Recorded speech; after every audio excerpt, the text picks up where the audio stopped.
안녕하세요. 반갑습니다. 펀드 읽어주는 남자 신복TV의 신복입니다. 반갑습니다.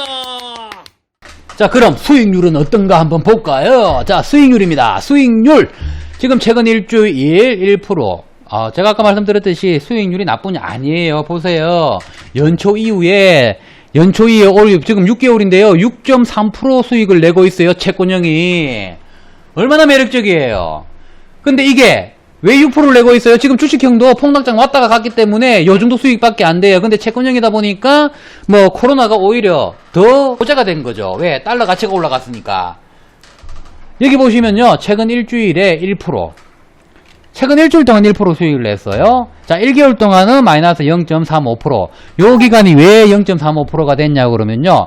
얼마 전에 달러 가치가 좀 떨어졌어요.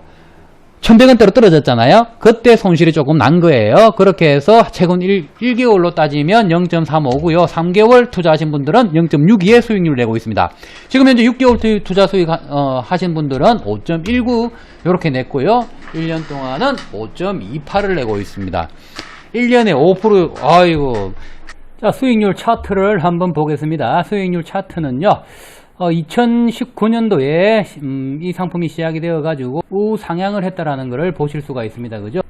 이 채권형은 내 포트폴리오 내 안에서 어떤 지위를 가지느냐, 내가 평소에 월 적립을 해 나가는 금액들, 시드를 만들기 위해서 적립을 해 나가는 것들을 축적해 나가는 역할을 한다라고 제가 말씀을 드렸잖아요. 그러면 이 채권형은 길게 가야 되기 때문에 향후 앞으로 어떻게 기대 수익을 가져가고 언제쯤 이 상품을 매도를 쳐야 되는지 그 타이밍에 대해서 한번 보도록 하겠습니다. 자, 여기 제가 기대 수익 측정 차트라고 제가 가지고 왔는데 여기 보시면요. 요거는 전체 그림이고요. 요거는 최근 5년 차트거든요. 여기 보시면요. 최근 5년부터 먼저 보겠습니다. 최근 5년을 보면요. 지금 현재가가 1214원이거든요. 2017년도 초반에 가장 저점을 기록했습니다. 900원대에 기록을 하다가 지금 현재 1200원으로 우상향을 했습니다. 그죠? 그러면 전체로 한번 보겠습니다. 전체로 보시면요. 2008년도에 1400원을 넘어서 가지고 1500원을 넘어섰네요. 2008년도 요게 이제 모기지론 때 서브프라임 요게 2008년도 하면요. 서브프라임이죠. 그때 금융위기 때 2,500원까지 올라갔었고요. 그 이전에는 우리가 IMF 때죠. IMF 때 기준으로 해서 급등을 해가지고 1,600원을 돌파를 했던 시절이 있었습니다. 그러면 전체로 봤을 때 이것도 우상향을 하더라. 이렇게 우리는 달러는 우상향하더라. 이렇게 보고 있잖아요. 관점이. 그러면 언젠가는 앞으로 향후 5년이 됐든 10년이 됐든 언젠가는 1,400원을 밟을 날이 올 거라고 저는 생각을 합니다. 그래서 이 상품의 매도 타이밍은 달러가 1,400원이 되었을 때 뭐 아무리 적립하는 건 해 나가는 상품이지만 1,400원을 밟으면 그냥 전량 매도치고 다른 채권용으로 갈아타시는 게 유리하다. 그동안은 이 상품은 그냥 존버하면서 그냥 가지고 간다. 이렇게 이해하시고 투자 전략을 가져가시면 될 것 같으세요. 이 투자 전략이라는 게 별거 없어요. 내가 어느 타이밍에 들어가고 어느 시점 언제까지 내가 적립을 해 나가고 그리고 언제 내가 이 상품을 매도를 할 것인지 그거 기준을 미리 체크를 해 놓으셔야 돼요. 그래서 이 상품은 1,400원에 매도를 쳐야 된다. 그러면 1,400원이 올 것이냐? 저는 올 것이다라고 생각을 합니다. 왜 올 것이라고 생각을 하냐면요. 우리나라 경제 위기들이요. 보면 5년에 한 번 주기적으로 옵니다. 그게 이유가 뭐가 됐든 간에. 자, 그러면 위험률을 한번 보겠습니다. 위험률은요. 보통위험입니다. 보통위험이고요. 채권형인데 왜 보통위험이냐? 초저위험이 아니라 초저위험은 6등급이죠. 그죠? 6등급 위험인데 이게 왜 보통위험이냐면요. 일반적으로 우리가 국공채는 초저위험입니다. 가장 안전한 자산이죠. 그래도 저는 예금보다 낫다라고 생각을 하고요. 요 상품은요. 어떤 상품입니까? 회사채도 담기고요. 그리고 여기에 플러스 환위험까지 있기 때문에 채권형이지만 보통위험이다. 그래도 저는 보험보다 나은 위험이다라고 저는 생각을 합니다. 보험보다 낫다?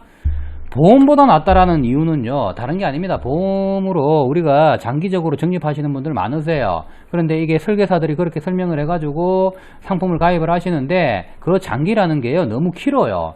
저분들은 뭐 물론 채권형 제가 10년, 20년 이거 가져가십시오. 그런데 5년 안에 달러가 1,400은 된다라고 하면, 만약에 그렇게 된다라고 하면 그냥 환매를 하십시오 라고 말씀을 드렸는데, 일반적으로 우리가 보험에 가입을 하시는 분들은요, 일단 시간을 투자를 하셔야 된다라는 뭐 그런 단점이 있죠. 그렇지만 이 상품은요, 내 시드를 만들어 나간다. 그렇지만 사업비가 없다.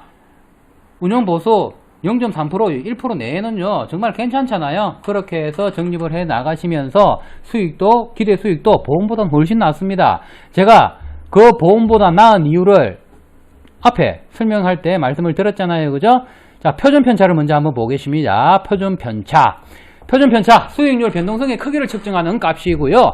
지금 현재 3개월에 9.92, 6개월에 8.81, 1년에 7.5, 2년에 6.48입니다. 그죠? 평균값으로 볼까요? 평균값으로 보면요, 8%네요. 8%의 표준 편차다. 이 8%면요, 이거는 거의 편차가 없는 거예요. 반으로 적었을 때 아래로 8, 위로 8인데, 일반적으로 주식형은요, 보통 30 이상이고요. 많은 것들은 50 이상도 나옵니다. 파생형이 끼면요, 뭐 7, 80%도 넘어가는 것들이 있죠. 굉장히 변동성이 크죠. 그런데 채권형이다 보니까 변동성이 거의 없다. 이게 한번 담아 보시면요, 아래 위로 마이너스 한 1%에서 왔다 갔다 합니다. 근데 그게 어디에서 마이너스 1%가 왔다 갔다 하냐면요, 달러가 하락을 하게 되면요, 조금 빠지고요, 달러가 상승을 하게 되면 조금 올라가고, 그런 식으로 수익을 가지고 옵니다. 동일 유형들은요, 3개월 14.68, 6개월 11.79, 1년 8.44, 2년 6.2 이렇게 편차를 내고 있고요. 그리고 지금 보시는 것처럼 평균값이 10% 정도가 나옵니다. 동일 유형하고는 거의 비슷한 수준의 편차를 보이고 있다. 그래서 위험률은 굉장히 낮은 편이다. 그럼 위험을 끌어안고 내가 얼마만큼의 초과 수익을 내었느냐, 이걸 또 봐야 될 거 아니에요. 그죠? 그게 샤프지수입니다. 초과 수익, 뭐 위험률이 낮으니까, 편차가 낮으니까, 작으니까 물론 수익률도 작을 겁니다. 그죠? 3개월 마이너스 0.25, 6개월 0.78, 1년 0.37, 2년 0.87의 수익을 내고 있죠. 초과 수익을 달성을 하고 있습니다. 여기 보시면요, 평균값이 0.44인데 위험률 대비 거의 수익률은 거의 비슷하게 내고 있다. 자, 베타 한번 보겠습니다. 가격 민감도입니다. BM 민감도인데요, 지금 현재 이 펀드가 3개월 1.13, 6개월 0.77, 1년 0.65, 2년 0.54, 거의 1하고 같으면 BM하고 거의 동일하게 움직였다. 1보다 작으면 적게 움직였다. 이렇게 이해하시면 된다라고 제가 말씀을 드렸는데, 1보다 적습니다. 평균값이 0.77이고요. 엄청나게 좀 안정적으로 운영이 되고 있다. 젠센의 알파, 개별 펀드의 실제 수익률이 시장 균형을 가정을 했을 때 얼마나 높은지를 나타내는 지수입니다. 이게 높으면 높을수록 좋아요. 그런데 여기 보시면요, 3개월 마이너스 5.64%를 기록을 했네요. 이게 얼마 전까지만 하더라도 며칠 상간으로 달러 값이 조금 1,100원대로 빠졌다가 올라왔잖아요. 그러다 보니까 수익률이 조금 빠졌었습니다. 지금 보시면 평균값이 현재 마이너스 1.23을 내고 있습니다. 시장 가정의 수익률보다는 조금 수익이 적었다. 이렇게 이해하시면 되겠고요. 이 펀드는요, 수익률보다는 안정적으로 자산을 운용하는 상품이다. 이렇게 이해를 하시고 상품을 가입을 하셔야 됩니다. 동일 유형들은요, 시장 균형보다 마이너스 4%나 더 적게 냈기 때문에 이 상품이 동일 유형들보다 더 나은 상품이다. 이렇게 말씀드릴 수 있습니다. 자, 정보 비율이 조금 낮습니다. 음의 수로 나오거든요. 정보 비율은요, 0보다 높게 나와야 돼요. 0보다 높게 나와야지 이 펀드 매니저의 운용 능력이 뛰어나다라고 할 수 있는데, 이거는요, 채권형이지 않습니까? 그죠? 채권형이다 보니, 지금 단기 상품들만 담습니다. 그리고 장기 상품을 담아서 잔존 만기를 이용을 해가지고 스프레드를 이용을 해서 환매 과정을 통해서 초과 수익을 내는 구조를 가지고 오는 게 아니라 단기 상품을 매수를 해가지고 단기 상품 만기 수익률을 가지고 오기 때문에 좀 안정적으로 운용을 한다. 그러다 보니까 이 펀드 매니저의 운용 능력은 큰 비중을 차지하지 않는다. 이렇게 이해를 하셔야 돼요. 여기 보시면요, 정보 비율 같은 경우에는 음매수로 나와가지고 마이너스 0.45를 기록을 하고 있고요. 정보 비율은 좋지 않다. 물론 동일 유형도 마찬가지입니다. 그래서 이 상품은요, 제가 종합적으로 말씀을 드리면 그냥 안정적으로 운용을 하되 기대 수익을 가져갈 수 있는 부분이 두 가지가 있다. 투자 설명 요약은요, 제가 누누이 말씀드리지만은요, 앞에서 수익률 이런 것들을 다 해왔기 때문에 간략하게 빠진 것들만 해드리겠습니다. 자, 이 펀드, 모펀드를 그러면 한번 보겠습니다. 이 모펀드 운용하는 회사는 뉴욕 법인에서 운용을 하고 있습니다. 이 모펀드는요, 에반 리처드라는 사람이 펀드 매니저가 이 전문 인력이고요. 에반 리처드 같은 경우에는 2020년 4월달 기준으로 지금 현재 투입이 되어 있고요. 여기 전웅민 씨라고 2020년 4월달 기준으로 지금 현재 이 펀드를, 모펀드를 운용을 하고 있습니다. 이분들, 에반 리처드 경력을 보시면요, 지금 현재 경력이 2009년도 IPO 파이낸셜에서부터 시작을 해가지고 지금 현재 2020년이니까 한 11년 정도 되는 펀드 매니저네요. 운용 경력이 10년 정도 됐다. 그래서 이 상품을 기본적으로 운용하는 모펀드의 운용 인력은 괜찮은 수준이다. 저는 그렇게 말씀을 드리겠습니다. 펀드 종류에 관한 사항입니다. 형태별 종류는요, 투자 신탁이고요. 운용 자산별 종류는요, 정권입니다. 채권형이고요. 개방형, 폐쇄형은요, 개방형입니다. 중도에 환매가 가능하다는 얘기죠. 팔 수 있다는 얘기입니다. 추가형, 단위형 구분은요, 추가형입니다. 기본적으로 매월 적립을 할 수가 있고요. 내가 필요에 의할 때 달러가 오를 것 같아. 이럴 때 내가 추가로 납입을 해서 기대 수익을 더 가져갈 수 있다. 자, 펀드 환매 방법에 대해서 설명을 드리겠습니다. 펀드 환매 방법은요, 오후 5시 이전에 자금을 납입한 경우에는 3영업일에 공고되는 기준가격을 적용을 하고요. 오후 5시 경과 후에는 4영업일 공고 가격에 적용을 받습니다. 그래서 오후 5시 이후에는 굳이 어차피 그 다음날하고 똑같으니 굳이 이거를 매입 청구 신청을 하지 말아라고 제가 말씀을 드렸는데, 이것도 마찬가지입니다. 환매 청구도 마찬가지입니다. 5시 기준이고요. 요거는요, 매입보다는 하루가 더 늦습니다. 4영업일 공고되는 기준가격을 적용을 받아서 6영업일에 관련 세금 등을 전부 다 공제를 한 후 환매 대금이 지급이 됩니다. 오후 5시 경과 후에는요, 매 마찬가지겠죠. 하루가 더 늘어납니다. 모자형 구조에 대해서 한번 보겠습니다. 삼성달러 표지 단기 채권 정권 모투자 신탁이라는 게 요게 2016년도에 만들어졌죠. 여기에서 달러 표시 채권만 투자를 합니다. 60% 이상을 투자를 한다는 얘기는 무슨 얘기냐면, 지금 현재 거의 100%가 투자가 되어 있고요. 거의 90%가 투자가 되고 한 10% 정도는 현금을 아마 가지고 있을 거예요. 보통 그렇게 운용을 합니다. 10%는 왜 가져가야 되느냐, 유동성 자금을 가져가야 되는 이유가 환매 대금을 적극적으로 빨리 처리해주기 위해서 10%는 예금이라든지, 이 상품은 예금은 아닙니다. 이 상품은요, 어음에 투자가 많이 되어 있어요. 자, 그런 유동성 자금에 투자를 한다.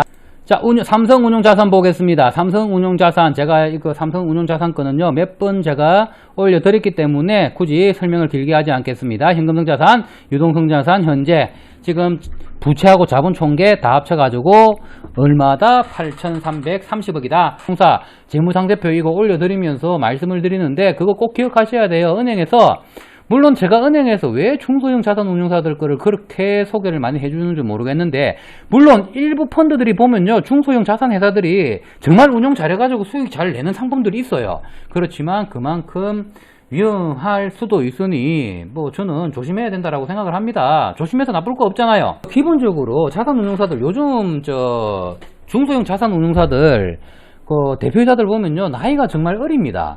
나이가 젊으신 분들이 저보다 어리신 분들도 있으세요. 물론 어리다고 나쁜 건 아닙니다. 제가 몇 번 말씀드리자면요, 사람이요, 나이가 젊은 사람들은요, 이 돈에 대한 개념이요, 나이 어르신들보다 확실히 틀려요. 그러다 보니까 이 돈이 내 돈인지 네 돈인지 구분을 잘 못하는 사람들도 있어요. 그래서 회사가 우리가 주식 투자할 때도 저는 재무상태표 쳐다볼 때 항상 이 회사 주주가, 대주주들이 나이가 어떻게 되는지 항상 관심 있게, 특히 대표이사 나이는 어떻게 되는지 이런 걸 한 번씩 검색해 볼 때가 있어요. 회사 들어가가지고, 연역들 보면요, 대표이사 이런 거 있잖아요. 그런 거 보셔야 돼요. 그런 거 우회됐든 투자를 하는데, 많이 알면 좋잖아요. 그죠? 그래서 이것도 마찬가지입니다. 펀드도 저는 그런 걸 가려야 된다라고 생각을 합니다.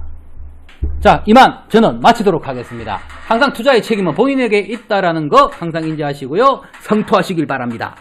항상 이기는 투자 하시길 바라는데, 이게 투자라는 게 꼭 그렇진 않잖아요. 그죠? 그렇지만 펀드는 시장을 읽고 경제를 읽고 종목을 읽고 상품 제대로 이해하고 그렇게 하셔가지고 목표 수익과 제대로 정하고 하시면요, 수익 내는 거 그렇게 어렵지 않습니다. 물론 주식처럼 내가 주식에 직접 투자를 하거나 파생상품에 직접 투자하는 것보다 수익률이 좋을 수는 없습니다. 그렇지만 그 대신 위험률이 그만큼 적고 그만큼 안정적으로 꾸준하게 기대 수익을 가져가면서 운영을 하실 수 있다. 이렇게 이해하시면 될 것 같고요. 제가 말하는 제가 읽어드리는 이 펀드들이 미래의 수익률을 꼭 보장하는 것은 아니라는 거 다시 한번 말씀드리고 마치도록 하겠습니다. 감사합니다.